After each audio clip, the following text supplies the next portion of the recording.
All right. Good morning, everybody. Happy Monday. Um, so just a little bit of background, and I'm sure this is a topic that many people have thought about, sadly, because it's been quite ubiquitous throughout the Jewish world, really over the past generation. But I think especially in the last 2.5 years, there's been increased centralization of the issue of the ultra-Orthodox community serving in the IDF. And so my goal is to sort of do two things. I have way too many sources that we'll not have time to go through in the next 50 minutes. So I'm not even going to try to get through all of them. But I want to paint a little bit of a conceptual picture of why this has become such a heated battle at the center of Israeli politics. And this really is, I mean, whenever people talk to me about the future of Israel and what worries me most about Israel, I mean, certainly, Hamas and Hezbollah are worrying, but I do think the future of Israel's success really does hinge on an issue like the ultra-Orthodox community eventually drafting into the army, not only because Israel needs the extra, soldiers in the army, which of course post October 7th it does, but also because this represents a massive ideologic or political battle that's been at the center of Zionism and the state of Israel for the last 100+ years. And as the Haredi slash ultra Orthodox community grows, right, because their birth rates tend to be much higher than secular Israelis, this is only becoming a bigger issue at the center of Israeli politics. And so hopefully we'll paint a little bit of a conceptual picture, and then this can be a little bit more conversational because I have a couple of traditional Jewish sources sort of on both sides to give a little bit of insight into how the ultra-Orthodox community internally rationalizes this, because I'm going to guess there are not a lot of people on this Zoom call that would consider themselves a member of the Haredi community. I'm going to go out on a limb and make that assumption. I apologize if I am assuming wrongly. But oftentimes, I think your average American Jewish liberal, which I'm going to guess most of us, or at least some sense, consider ourselves part of that group, have a lot of trouble understanding the Haredi mentality. And so I want to also try to explain where they're coming from. Again, not because I personally agree with them, I of course don't, but just a little bit of a sense of what they think they're doing. Because oftentimes I'll get a question of, how can they think it's reasonable to be in a country with a mandatory draft, right? Just to review of the basics, right? In Israel, everybody who turns 18 has to draft to either the army or national service for 2.5 to 3 years. And the ultra-Orthodox community since 1948 has been exempt based off of a deal that Ben-Gurion made with the head of the ultra-Orthodox community. We'll talk about that a little bit today. And in some sense, that might have been reasonable when there was only 300 or 400 ultra-Orthodox Jews, that were draft eligible, which was the case in 1948, right? There were very, very few ultra-Orthodox Jews in Israel at the advent of the state of Israel. But since the ultra-Orthodox community now is between 10 and 20%, again, exactly where you draw the line of ultra-Orthodoxy, and so how can they think that it's reasonable to continue this? This is not just a situation. I'll say one more thing by introduction, and then I'll show a couple of pictures that I think will, highlight the problem that we have today. It's not just that they don't want to draft into the army because they would rather be doing something else, right? So this is not a case where, let's say, in some alternative universe, right? Let's say they were in America in the 70s when there was a draft, right? This isn't just the case of, oh, I'd rather not spend time in the army. I'd rather spend time in the yeshiva, right? It's not just that. There's an ideologic opposition in the Haredi sector in Israel that is anti-serving in the army, despite the fact of what they might do elsewhere. And just a couple of, two illustrations to show this home, right? We have our first slide here. This is a news report from a couple of weeks ago, one of the largest rallies in Israeli history, where the main entryway into Jerusalem, right? If you've ever been into Jerusalem, there are not a lot of freeways to get into Jerusalem. And so about 250,000, right? And again, just if we consider the population of Israel, Israel is not a country with 300 million people. Israel is a country with around, 10 million people, right? So we're talking about now percentages of the entirety of the country, right? This is 2 to 3% of the entire country. We're in a protest blocking the entry to Jerusalem for several days against serving in the IDF, right? This has been happening more and more. There's been more and more rallies almost every single week for those who are frequent checkers of Israeli news, which, I've had a bad habit of refreshing Times of Israel many times a day, right? almost every single day there's been some version of this. And then we start to get these rallies, statements that are even more radical. And right, this is a rally from also a couple of weeks ago, a different rally. And you had signs saying we would rather die, essentially, than live as Zionists. In other words, we would rather be killed than be drafted into the army. There were other posters. I didn't include a picture here, but there were other posters that suggested that the IDF are Nazis. And so you had this famous poster that was going around on the internet that had the Israeli flag with a swastika in the middle. And this was not anti-Israel protesters at a, college campus in Europe somewhere. This was an anti-drafting rally by the ultra-Orthodox community, essentially saying that if they're being forced to draft into the army, this is as if, right, the Nazis are rounding up Jews into camps, right? That's how they view the IDF enforcing a draft order. And so the goal for today is to try to figure out, what is happening, right? How did Israel get into a situation with this, right? Where does the ultra-Orthodox mentality come from, both traditionally and in terms of modernity? And then at the end, we might discuss, some practical solutions of how Israel might deal with this. The last thing that I'll say, and this is a lengthy introduction, so I apologize, the next Israeli election was just announced. It is going to be October 27th, right? So this fall, a couple of months away. And this issue of ultra-Orthodox and drafting into the army is looking like it's going to be one, if not the most central issue of the upcoming election. And so this is going to be something to look out for those that are following the, ins and outs of daily Israeli politics. This is going to be a major issue. Okay, before we jump into some sources today, any preliminary questions? I said a lot in the last 4 minutes, so I apologize.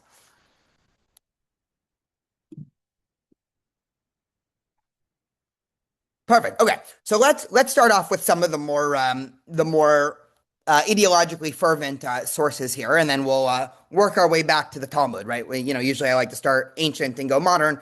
Today we're going to start modern and sort of work back in time.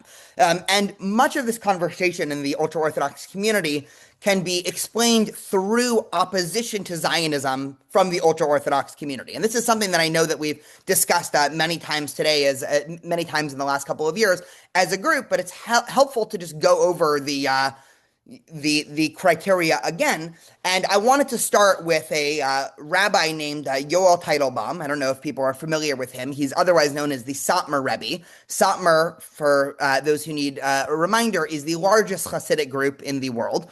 Right? Many people think Chabad is the largest Hasidic group, but it's just because Chabad is explicitly, spreads themselves out, right? Satmar does the opposite, right? Satmar is a insular Hasidic group. And so I've actually never, I've never met a Satmar Jew, right? I'm going to guess most people here, especially if you grew up on the West Coast, right? There are not a lot of Satmar Jews here, right? They're mostly in either parts of New York or Israel.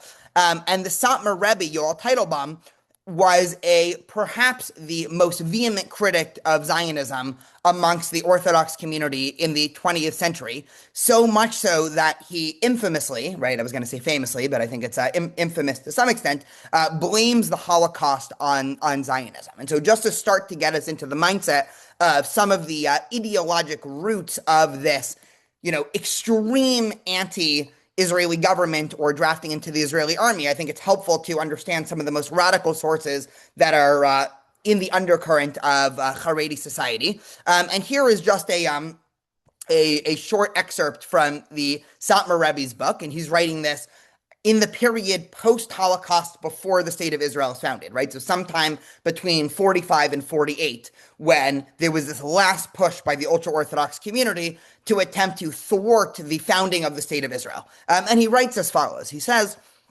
everyone ignores the fact that it has been these Zionist groups that have attracted the Jewish people and have violated the oath against establishing a Jewish entity before the arrival of the Messiah, right? So it's worth harping on this line for a couple of minutes, because again, this gets us into a somewhat of a foreign set of arguments that might not be familiar to many of us here. And so what is he talking about, right? What is this oath? So going back 1,500 years, the Talmud in Tractate Ketubot, which mostly deals with marriage laws, right, ketubas, goes on a little bit of what's known as a Agadic tangent, right? Agada is mostly narrative and stories in the Talmud, and has this lengthy discourse into the nature of the exile of the Jewish people, right? So for those who say that Judaism's, all law and no philosophy, right? The Talmud contains plenty of philosophy as well. It's just not organized as a philosophic treatise. And the Talmud goes on this lengthy discourse of what is the nature of the exile of the Jewish people? How did God allow the temple to be destroyed? How did God allow Jews to be kicked out of Israel? And it gives the answer that Jews have been giving for thousands of years, right? That we were kicked out of the land of Israel because of our sins, right? This is also something that we commemorate, right? We're in the period of the 3 weeks now. So on Tisha B'Av, we say over and over again, right? Why was the temple destroyed? The temple was destroyed because of our actions, right? Because we had hatred for each other, because we couldn't get along. There's the famous story in the Talmud of Kamsa and Bar Kamsa, right? These two rivals that end up at the same party, and Kamsa embarrasses his rival Bar Kamsa, so much so that in the story, Bar Kamsa ends up going to the Roman Empire and ratting out the Jews, right? So there's plenty of hatred that was going on in the Jewish community. And so the Talmud concludes that we were kicked out of the land of Israel because of our sins, right? This is also something that we have in our prayer service, right? If you open up the Musaf, right, the additional prayer for every Jewish holiday, right, at the beginning of Musaf, right, we say, Mipnei chateinu galenu me'artenu. Because of our sins, we were kicked out of our land. So this Talmud, the Talmud in Tractate Ketubot is going on and on about the nature of, right, the Jews getting kicked out in exile and what this means, and then says that the Jews and God made this oath. And what was the oath? The oath was that the Jewish people promise to not go back to the land of Israel before God says that they are allowed to go back. In other words, before the advent of the Messiah. And for most of Jewish history, this was somewhat of a, mainstream rule of thumb, right? I will say for the, devil advocates among us, there was also no practical time before the late 19th century that it was possible for Jews to go back to the land of Israel en masse. But there was this idea that there was this oath that was made between the Jewish people and God that the Jews would not go back to the land of Israel before the advent of the Messiah. And what were the Zionists trying to do, right? The Zionists, right, political Zionism, based off of a mostly secular understanding of who the Jewish people are in Jewish history, right, didn't have much patience for ideas of waiting around for God, right? In some sense, the entire ethos of Zionism was anti the waiting around for God. In fact, as we'll see in a second, political Zionists made fun of the fact that the dominant Jewish opinion before Zionism was, let's sit around and pray and wait for God, right? In their mind, that was completely ridiculous, right? Why sit around and wait for God when you can just do it yourself? And so from the political Zionist perspective, right, this was one of the main disagreements that they had with sort of the traditional Orthodox Jews, right? Orthodox Jewish, it's a little bit of an anachronism, right? But we're talking about the 1800s here. But the Orthodox community wanted to stay in Europe mostly and wait for God to redeem them, versus the political Zionists who were saying, well, enough of this waiting, enough of this sitting around and praying and hoping that the Messiah comes, right? We can, in some sense, be our own Messiah, right? We don't need to wait till Mashiach comes to go back to the state of Israel. We can go do it ourselves. And actually, there's a scene at the very end of Fiddler on the Roof, for those who have seen it, where at the very, very end, after they get kicked out of their town, and they're all, packing up, and most of them are planning on going to, America somewhere, Chicago and New York and whatnot. And someone goes up to the rabbi and says, hey, Rabbi, we've been waiting for the Messiah for thousands of years. When will the Messiah come? And the rabbi says, I guess we'll just have to wait someplace else, right? And that was sort of, right, in some sense, that represents a pre-modern traditional Jewish understanding of all of these different forces of exile, of the Jews returning to the land of Israel, of God, right, and theology and everything there, which is that the Jews are not allowed to go back to the land of Israel before the time is up, quote unquote, before Mashiach comes. And any attempt to do that is considered, out of bounds. And this is one of the reasons why Yoel Teitelbaum was so against the Zionist movement, right? Because they violated the oath against establishing a Jewish entity before the arrival of the Messiah. He goes on and he writes, there is no doubt that the death of 6 million Jews was due to the concept of having a state. the Zionists are always stirring up trouble and placing the Jews in terrible danger. The Torah says that we must not ignore the blood of our brothers, and yet people are silent. Even in the United States, the Zionists struggle to bring about anti-Semitism, just as they did in Europe. We need tremendous mercy from God to prevent them from succeeding, because with their slander and arrogance, they could bring it about. So, right, as we see, this is the type of criticism of Israel that you expect from a, staunch anti-Israelist, somewhere on the far right or the far left, right? Not the leader of a major Hasidic sect in the 20th century, but in some sense, right, even though the Satmar Rebbe sort of went to a level further than most ultra-Orthodox leaders, he did give voice to a large sentiment in the ultra-Orthodox community, which is that, again, the Zionists were in some sense breaking traditional Judaism, right?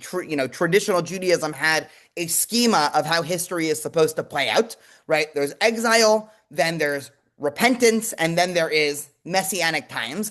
And the Zionist movement was, in a large sense, a rejection of that schema of Jewish history, right? Or, another way to think of this is that traditional Judaism gave a immense amount of value to the idea of exile, right? It sounds strange, right? What do you mean by value to the exile? But the idea was that Jews were in exile to, depending on which Jewish thinker you act, right, to make up for their sins or to go around the world and, bring about tikkun olam, right, to bring about, right, repairing of the world. And that's why the Jewish people were scattered. And only once Jews were able to fulfill their mission, scattered around the world, right, then Mashiach would come and Jews would be reunited at the end of history, right? It's a very neat schema of history that has sort of, the prehistory is when Jews were in Israel, right?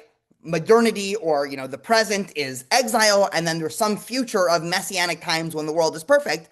And the Zionist movement was, in some sense, based around completely rejecting that schema. And I want to scroll down. We'll go back up to the Talmud in a second, but I think the best example of a rejection of this mindset was echoed in the Hebrew poet Bialik, who ends up being one of Israel's most prolific early poets, and he's writing this after one of the most violent pogroms to happen in Eastern Europe. Right, this is in the first decade of the 1900s, right after Kishinev. Which, for those who have ever read about the Kishinev pogroms in Eastern Europe, it was brutal. I mean, in some sense, right, and this is something that I often try to stress to college students, because the Holocaust was as bad as it is, we tend to forget about how awful the Eastern European pogroms in the late 1800s and early 1900s was, because of course the Holocaust was worse.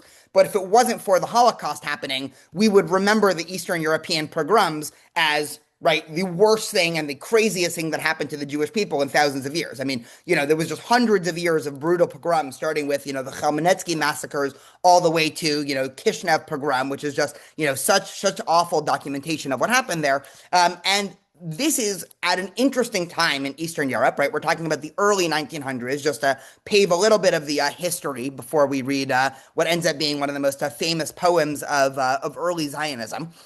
And one thing to know about the early Zionist movement is the early Zionist movement had a lot more success in Eastern Europe than it did in Western Europe, right? This is some, interesting Zionist history 101, even though we tend to think of the early Zionist thinkers as being Western European, right? Moses Hess was in Germany. Theodor Herzl was, of course, right, in Paris, at least when he witnessed the Dreyfus affairs, right? He was from Vienna before that, right? So central to Western Europe. The vast majority of early Zionists, right, this group called Chovevei Tzion, or the Lovers of Zion, who made this aliyah to Israel in the 1880s, they were all from Eastern Europe.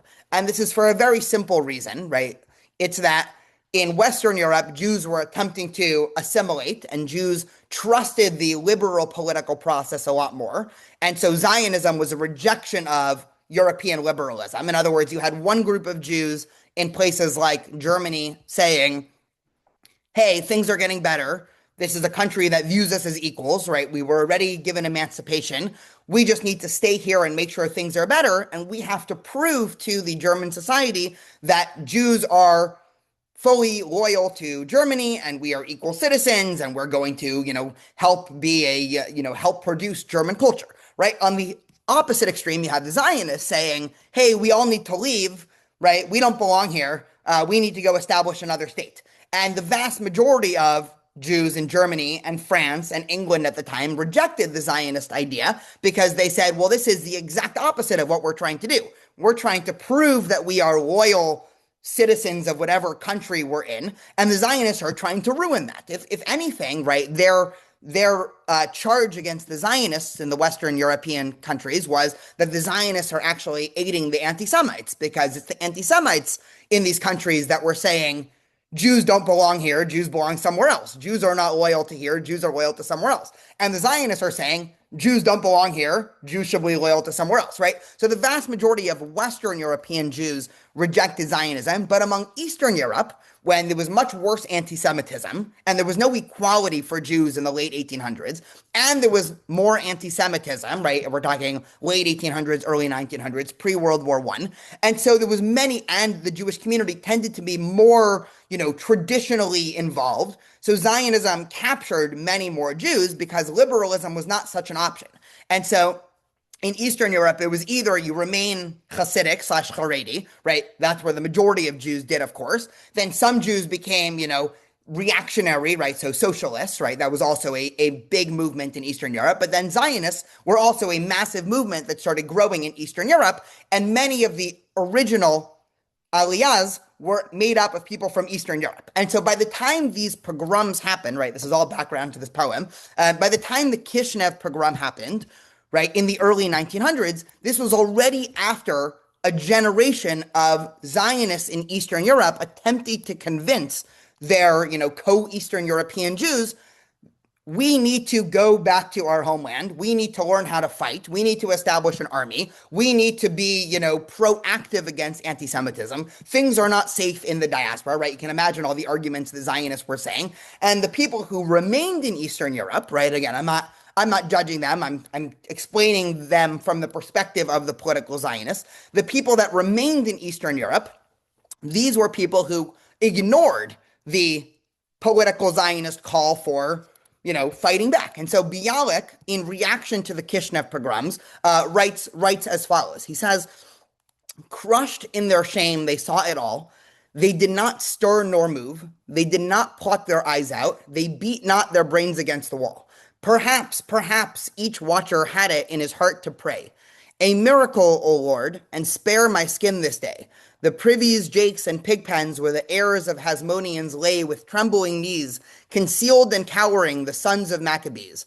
It was the flight of mice they fled, the scurrying of roaches was their flight. They died like dogs, and they were dead. Obviously, this was translated from Hebrew, so the rhyme scheme, was a little bit edited to fit English, but there's a couple of key points in this poem that ends up being, again, one of the most famous poems of early Zionism here. One, their use of the Maccabees, right? There's two times, right? They're talking about the Hasmoneans, which is, of course, the the Maccabean dynasty, and also the Maccabees here as well, right? And so they're using this to essentially say, hey, listen, we, the Jewish people, we are heirs of Maccabees, right? We're fighters, right? In our DNA was establishing an army and fighting back against oppressive regimes. Obviously, in the Hanukkah story, it was the Syriac Greeks, right? Today, right, we're talking about the Cossacks, if we're talking about, Europe in 1903. But they're establishing the point of, hey, the Jews that are getting killed in Eastern Europe, right, they are the heirs of these great warriors, right, the Maccabees, right? The next thing they do, right, and this is pretty subtle, but this becomes more explicit when one reads more early Zionist literature, is they're essentially making fun of the theology of Jews that were remaining in Europe, right?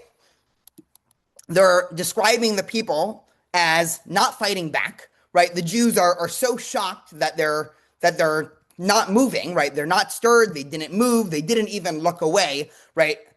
And what are they doing, right? They're sitting around praying, right? They're begging God, right, for a miracle, right?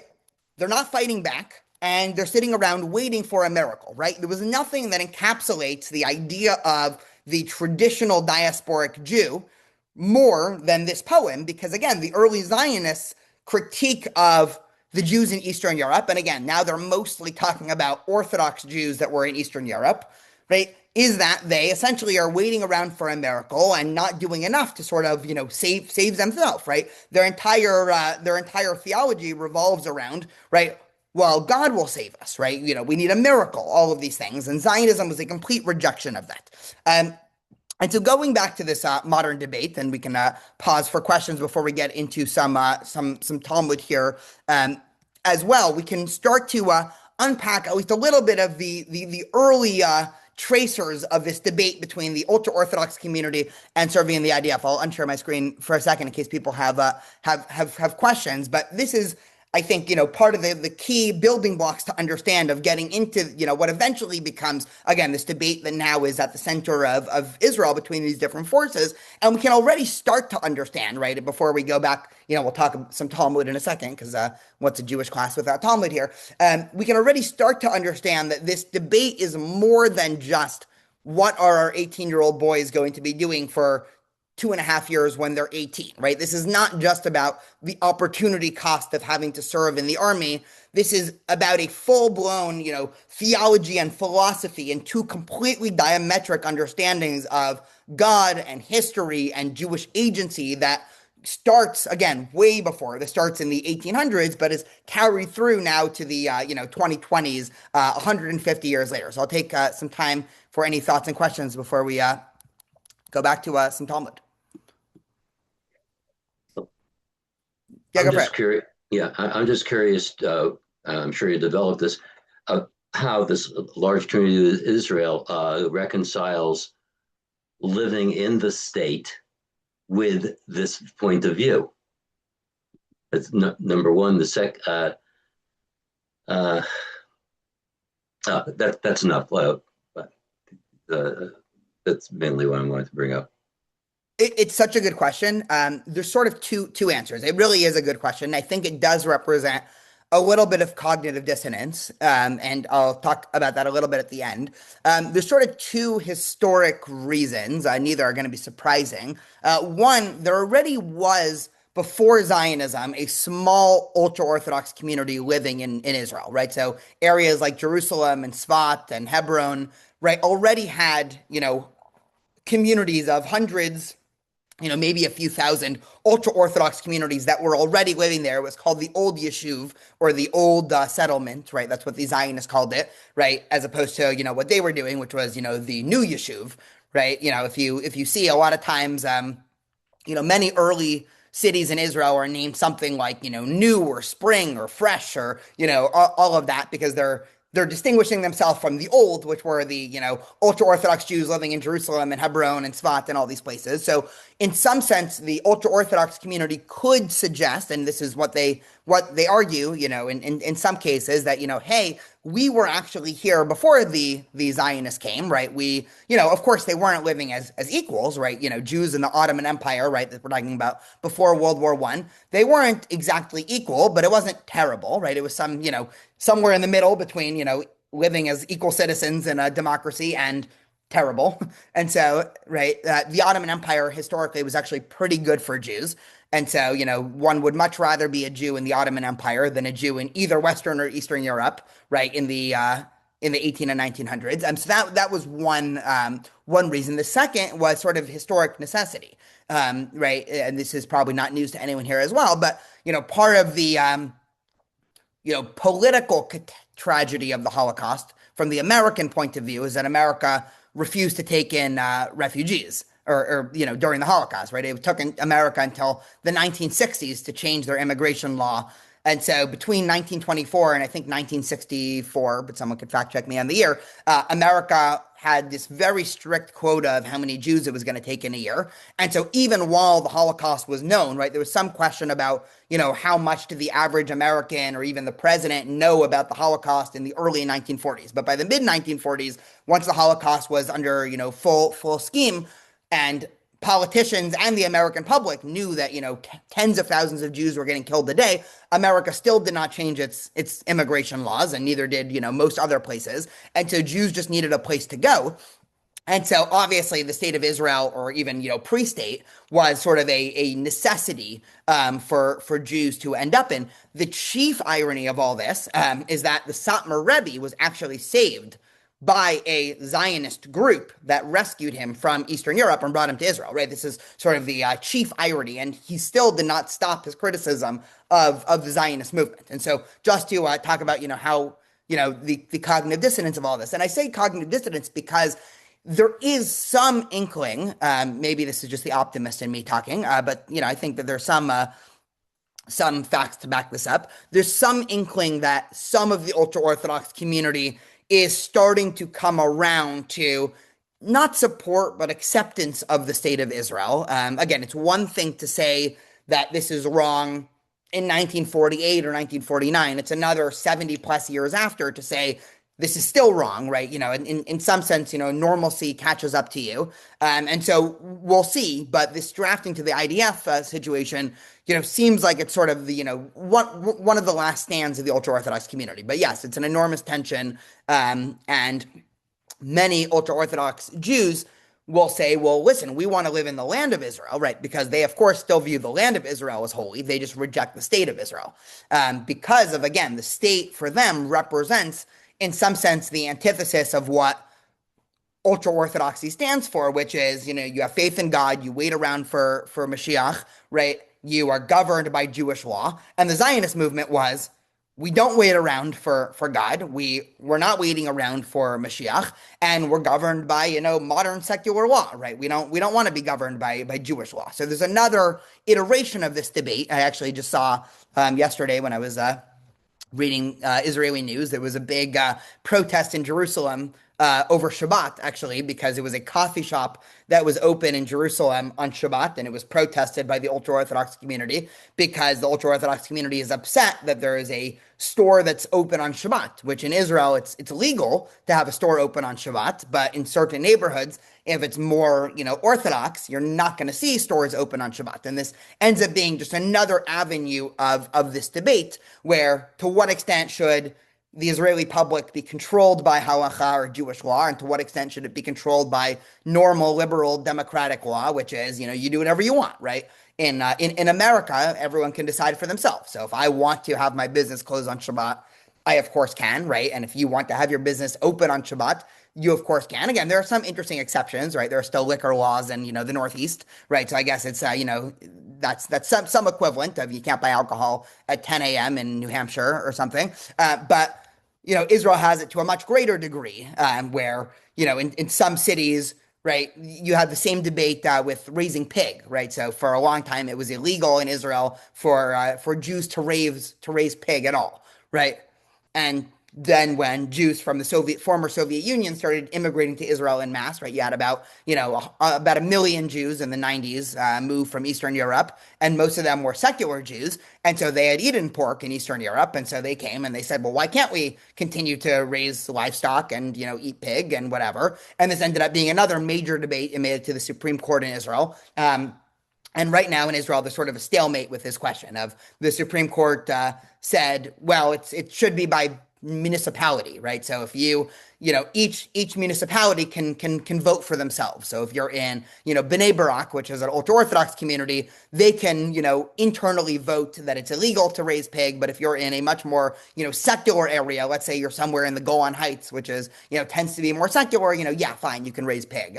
But it is a really good question. Any other thoughts, questions, comments before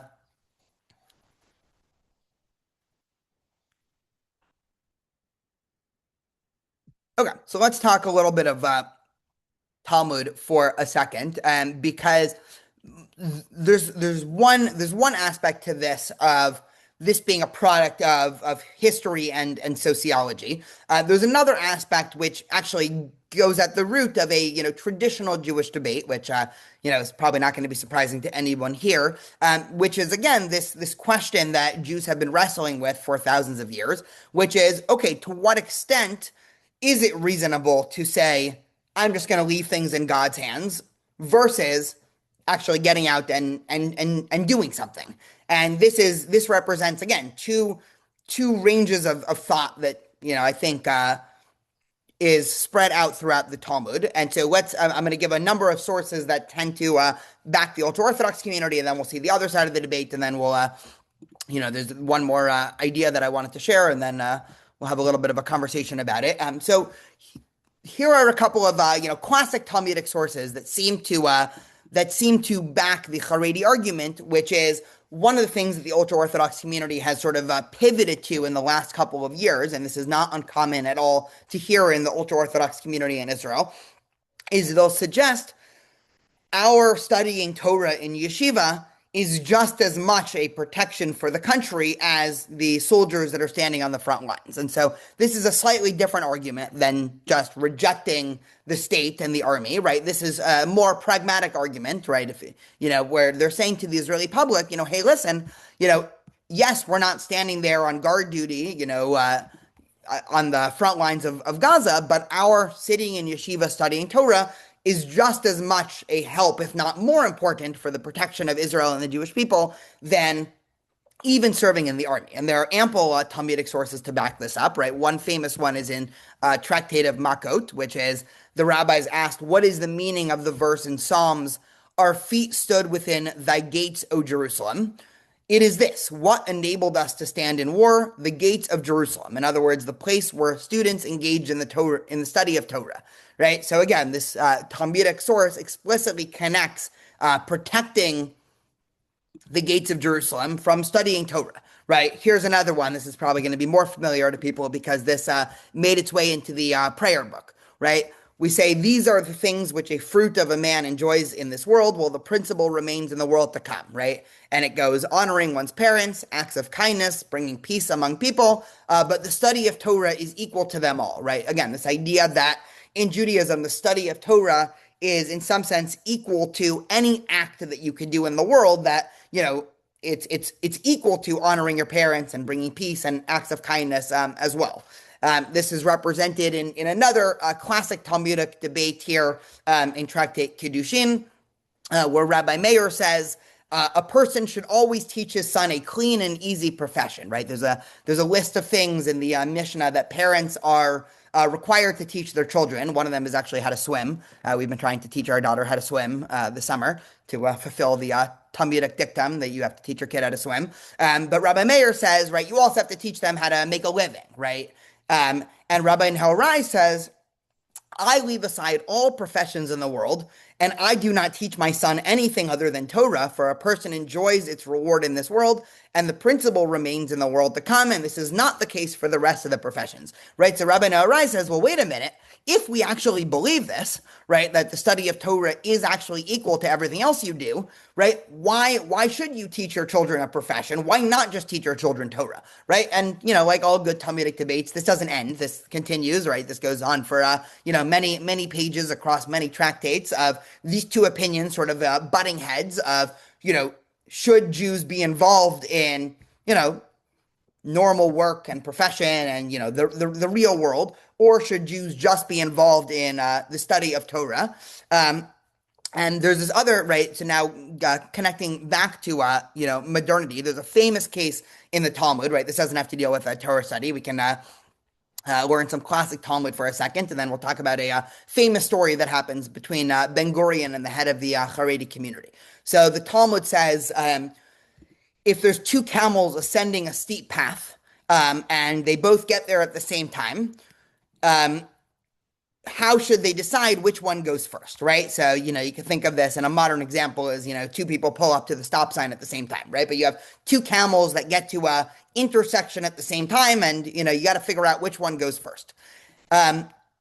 So what they say is, if there was one boat, or, if there was one camel that is laden and one boat that is not laden, the needs of the one that is not laden should be overridden due to the needs of the one that is laden, right? In other words, if one camel is carrying an enormous load, right, it's weighed down, that camel should go first, right? This is sort of common sense, right?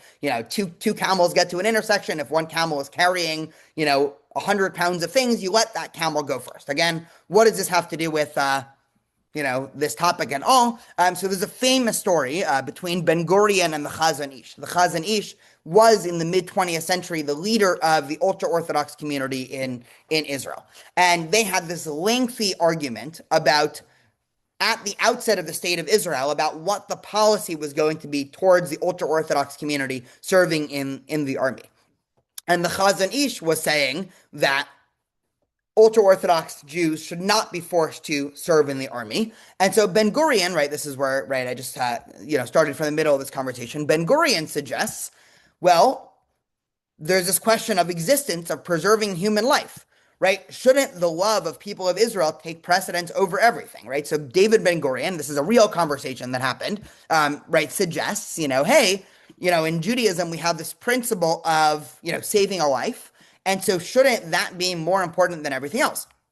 The Chazon Ish responded that although love of Israel and love of Torah may seem like two separate things, they're not, because there's no Torah without Israel and no Israel without Torah, right? So the Chazon Ish says, well, that's based on, again, a faulty assumption of the nature of the Jewish people, right? Ben Gurion, who was mostly secular, right? His understanding was that the Jewish people, right, were the important entity, whereas the Chazon Ish is saying, well, there's no Jewish people without the Torah, and so you need some in the community to uphold the Jewish people, right, the army, and some to uphold the study of Torah, right? So the story goes on, right? Navon, who was one of the note takers at the meeting, writing sometime later about the meeting, recounted how Rabbi Karlitz, right, that's the Chazon Ish, that was his real name, responding to Ben Gurion's query regarding how we can live together, described a scene from the Talmud in which two camels meet on a path, and one of the camels is weighed down with the load, and the other camel is not.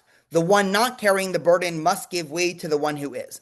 The moral of the parable, suggested Karlitz, was that we, the religious Jews, are analogous to the camel with the load. We carry a burden of hundreds of commandments. You, secular Israel, have to give way.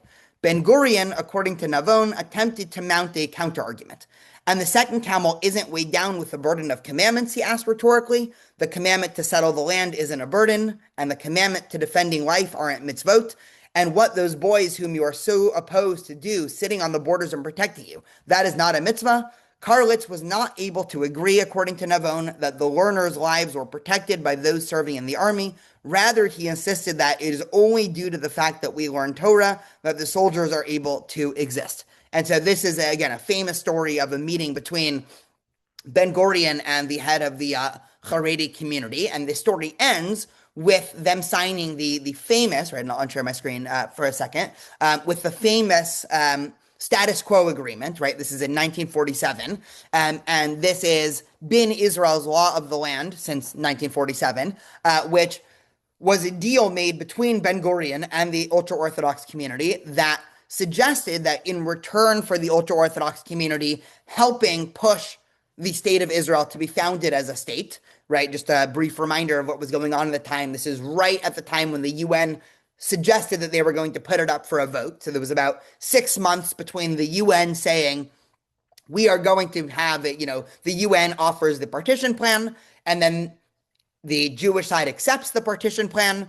and then the UN says, okay, we're going to put it up for a vote among UN member states of whether or not Israel can be declared a state. And so the Zionist movement, along with, the Jewish community worldwide, went into, hyper PR overdrive of trying to petition different countries to vote for the state of Israel. And there was a big problem that the Zionists had, which is that at the time, the ultra-Orthodox community was saying, well, we don't want there to be a state of Israel, right? We're fine with the British continuing to rule over this area. And so the Zionist leadership had to figure out a way to convince the ultra-Orthodox community not to thwart their PR efforts, because, it doesn't look great if the most traditional religious-y, I'm using air quotes for those that aren't looking at me, the most religious-y looking Jews are saying, well, we don't need the state, right? That's not great PR for arguing to the world Jews need a state. And so this deal was made that in return for the ultra-Orthodox community not thwarting the efforts of Ben Gurion and the Zionists, they would get control over certain areas of Israeli public and law, right? One of the things is that they don't need to serve in the army.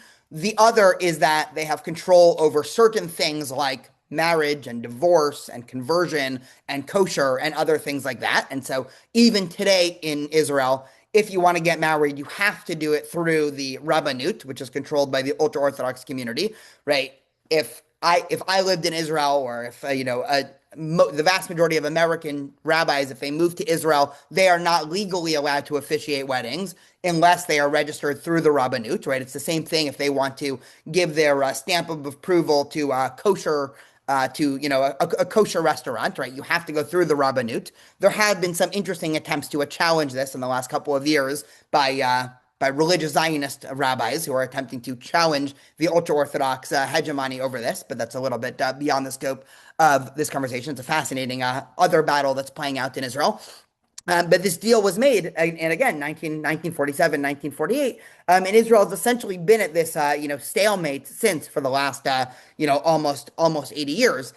One other thing to suggest, and then we can have a little bit of a conversation and closing thoughts about this, is there's another theory that I think encapsulates what's happening in a very interesting historical theory way. And so I want to give this theory that I think seems true, and we can see if people like it or disagree, which is ultra-Orthodoxy was unsurprisingly a rejection of modernity, right? That much we know, right? As the Haskalah, right, the Jewish Enlightenment starts sweeping throughout the Jewish world in the late 1700s, early 1800s, the ultra-Orthodox camp, right, which really started in Central Europe, right, places like Hungary to the east, right, said, well, we don't really want any of that modernity, right? If modernity means Jews assimilating, Jews speaking different languages, Jews, right, in some extreme sense, even converting to Christianity, right, which some Jews were, right, in the late 1700s, early 1800s, right? We don't want any of modernity, right? We reject all modernity, right? What does that mean? We don't want to consume secular culture. We don't want to even speak secular languages, right? Our kids shouldn't learn German. They should keep speaking Yiddish, right? Even in America, there are some ultra-Orthodox communities in New York that they only teach their kids Yiddish, right? Because, again, if you learn English, that brings you into modernity. And in some sense, the Haredi mentality was centered around thinking of these new nation states that were popping up in Europe as trying to force modernity onto them, right? And in some sense, if you live in a liberal democracy, right, which again, there was some attempt to turn many Central European states into liberal democracies in the 1800s, liberal democracy has a neutral public sphere, right? Which again, in some sense, right, you can think of it as forcing modernity onto you, right? It's why oftentimes fundamentalist religious groups are opposed to liberal democracy because, again, even the liberal democracy, right, has freedoms, right? In some sense, those freedoms could force people into modernity, right? An obvious way is that it's almost impossible to navigate modern American life if you don't speak English, right? And so in some sense, if you grow up in America, it's another way of saying if you want to function in American society, you have to learn English. Another way of saying that is if I want to raise my kid in America, I am forced to teach them English, even if I don't want them to, right? Again, it's a little bit convoluted, but the ultra-Orthodox community became very anti any efforts to push modernity onto them. And so they thought about their identity as being against the outside oppressive forces of modernity and politics that are trying to force them into modernity.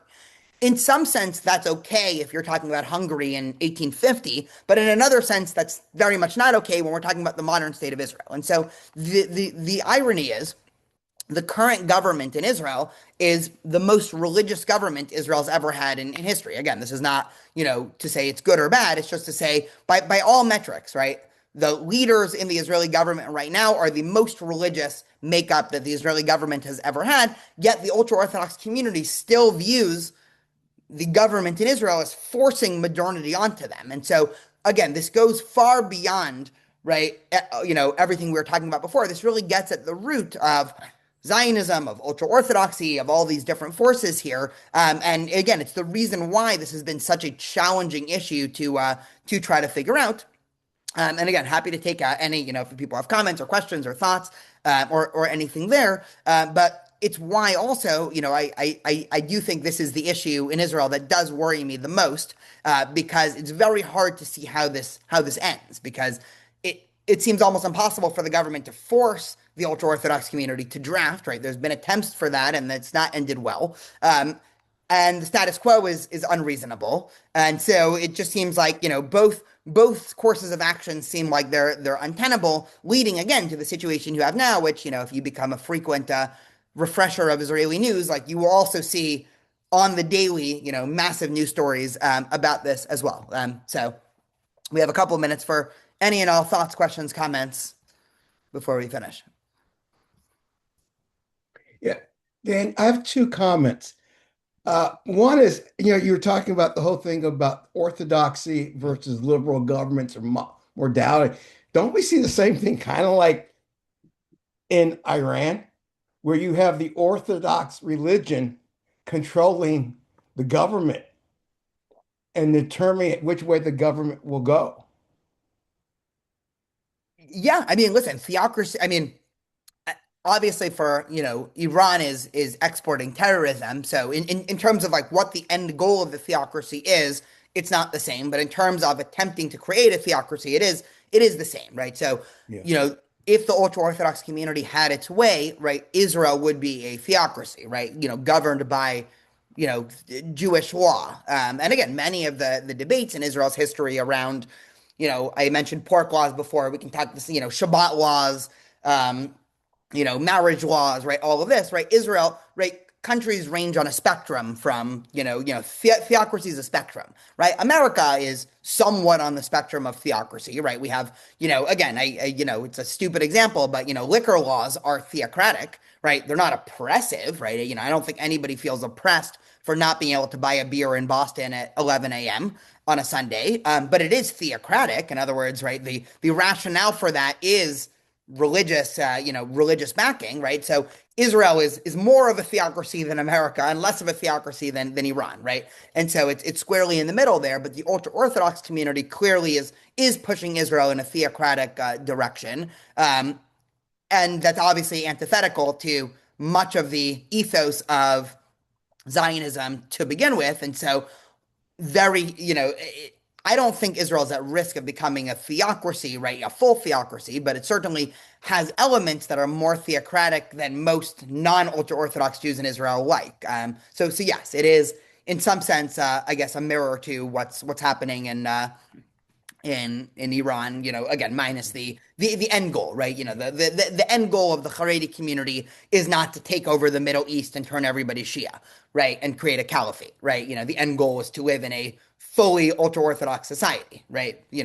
But in terms of how they want to do it by, taking control over the court system and everything like that, right? In some sense, there is a parallel. Ria, go for it. So the fact that the insular already, that the schools that the children go to, that they learn only Talmud. Do they learn math? Do they learn Hebrew? It's also a sticky situation. The short answer is not as much as one should. This has also been, major discussions, right? This is actually also true in the ultra Orthodox community in New York. There's been a lot of, reporting on that in the last. So saying in the Haredi dream that they take over Israel, that they run the country, they would not be able to communicate with the rest of the world. If you carry, to the extreme of no army, only speaking, is it Yiddish as well, right? Yeah. So you don't have a population or leadership that can deal with the rest of the world. So if you carry that to that extreme, what's the vision?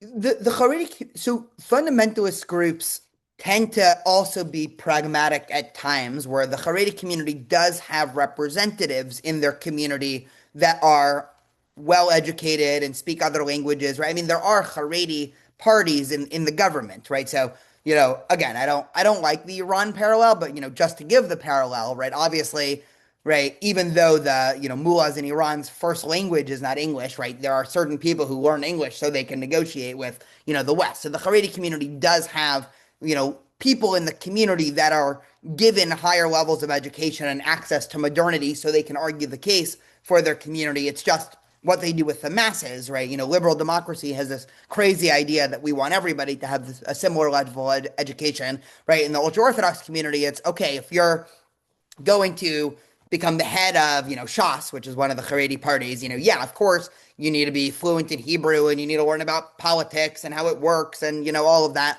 But if you're just, a 19-year-old, guy who, you don't need any of that, right? Just spend your time learning, Talmud and Jewish law and stuff like that. So, they're somewhat pragmatic as well. But it's more so, what to do with the masses in their community and everything there.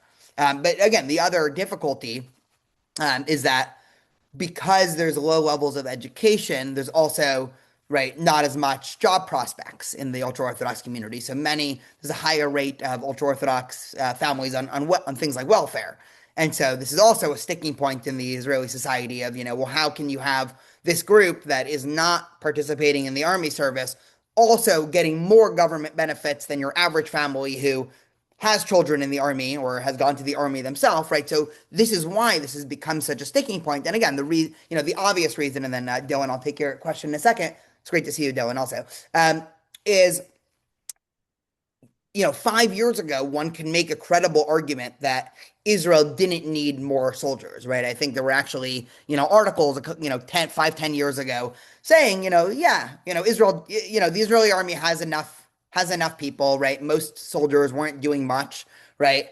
Post October 7th, that's a lot harder of a thing to say because not only has the army been, tapped out, right? Also reservists have been tapped out, right? So your average 40-year-old in Israel has spent half their year in the last 2.5 years, in Lebanon or in Syria or in Gaza.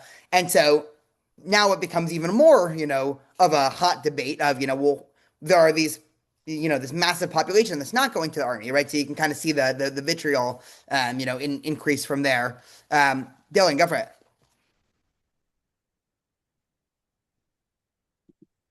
Hey, Rabbi Daniel. I'm kind of curious. I don't know that there's necessarily an answer, but it kind of seems to me like, do you think it would be possible to just get rid of conscription and to offer this, like, I mean, in the United States, there's plenty of people that just voluntarily sign up for the military. Obviously, the United States is much larger, but it kind of seems to me that if you just offered it, there would be some people that would sign up for military service. And in times of like more need, um, you know, kind of like how we have the draft and stuff, if they did something more like that, do you think that could ever be a possible solution or answer to this? It's been proposed by some, right? The sort of argument, you laid this out, but just to repeat it, is have it be mandatory, but offer immense benefit for anybody who serves, right? So even more so than in America, right?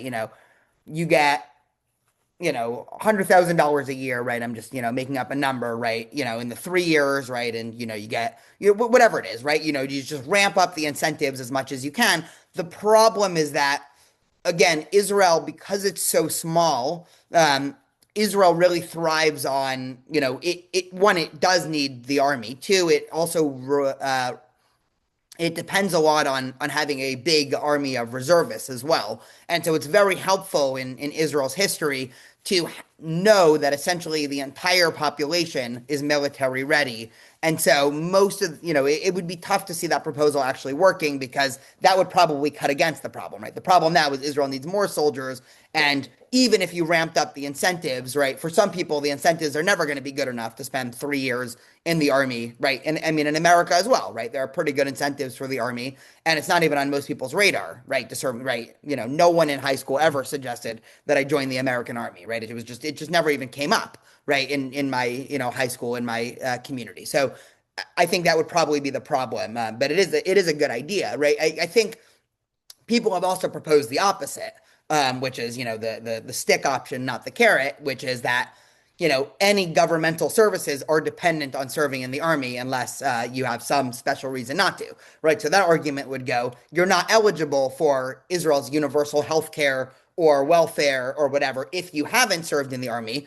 But again, right, that seems a little bit also non-pragmatic because, what are you going to do? Just tell people, no, sorry, you can't come to the hospital because, 10 years ago you didn't serve in the army, right? That also doesn't seem like it would work. And so, but you're right, right? That is one solution that has been considered. Sylvia, go for it. Thank you, Rabbi. I think as to the draft question, we had a draft from just before World War I until maybe 2 years after Vietnam, and then we dropped it. And why?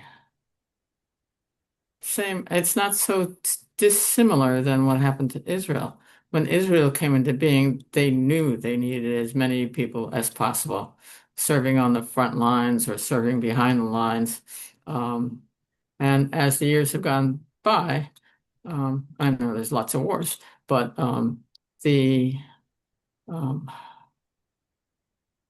the immediate needs for a draft don't seem for many people that important, even though I think that it is, but that doesn't matter.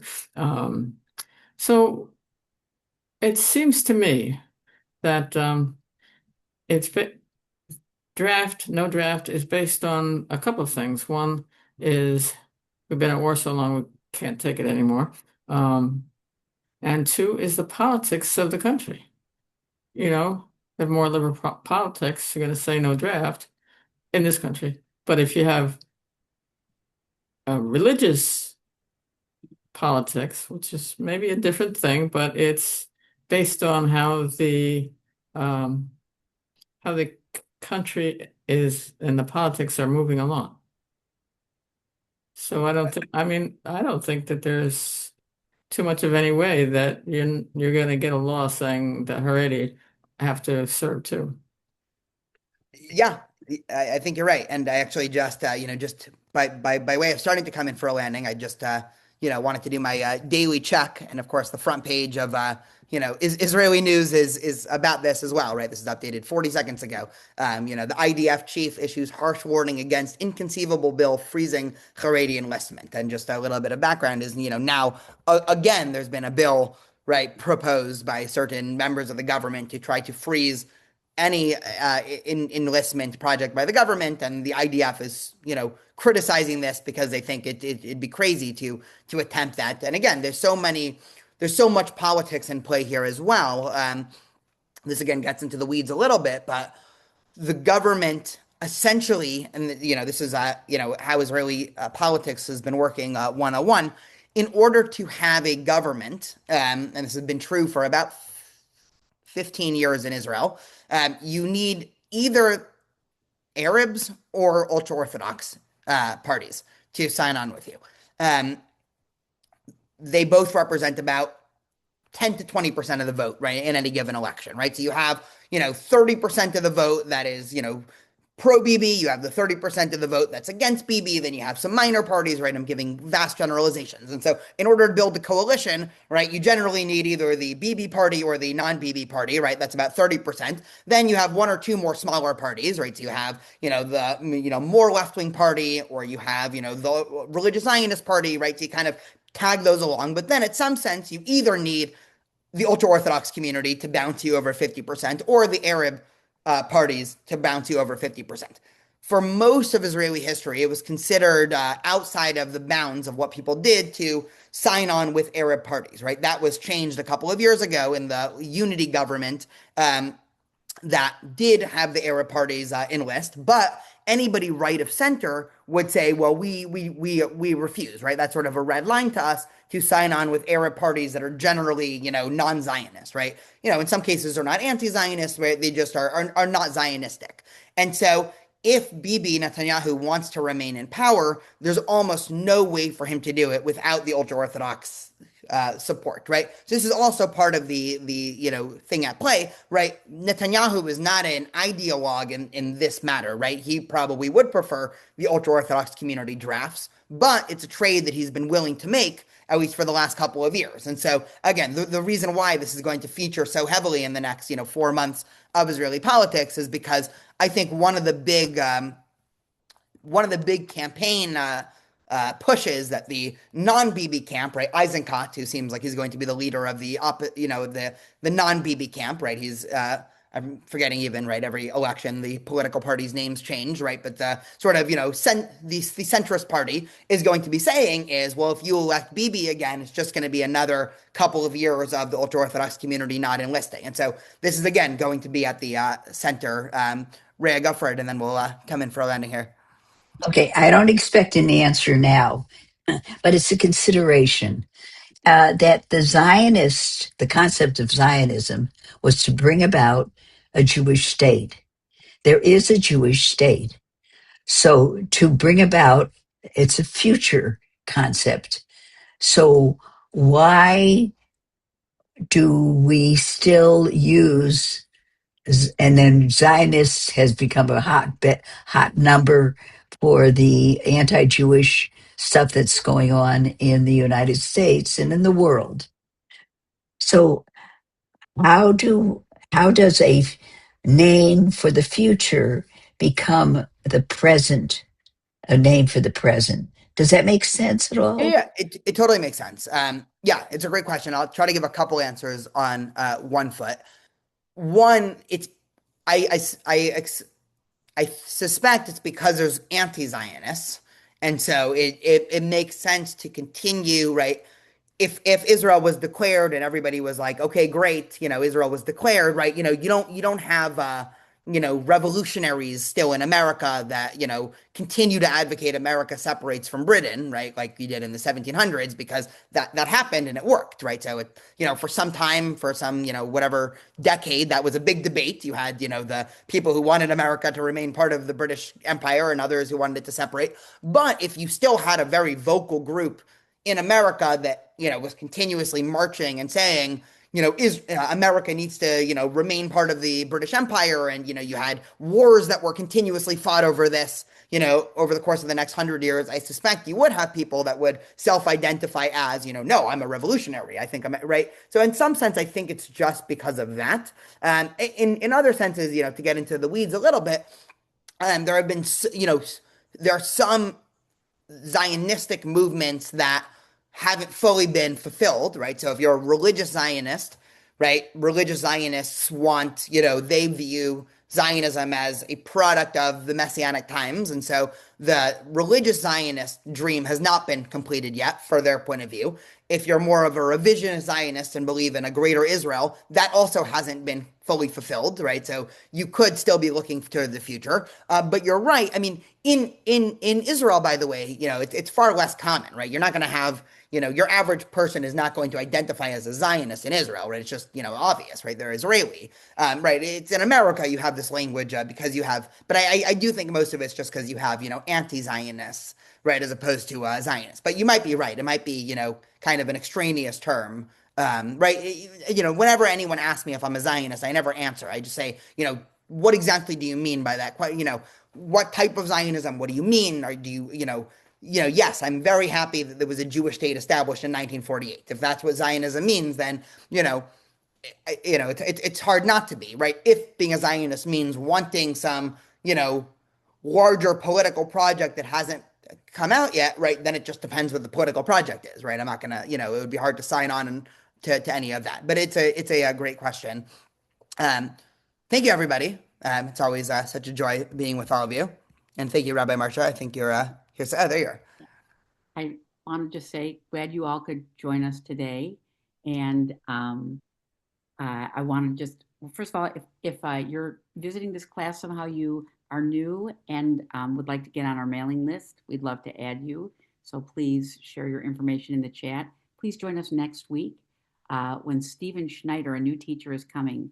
I think that you'll all really like him. He's a nice guy, a great teacher. He's a business person, but he's offered to teach this class. So please join us. He'll be talking about the emotional nature of catastrophe in rabbinic text and sort of obviously in preparation for Tisha B'Av.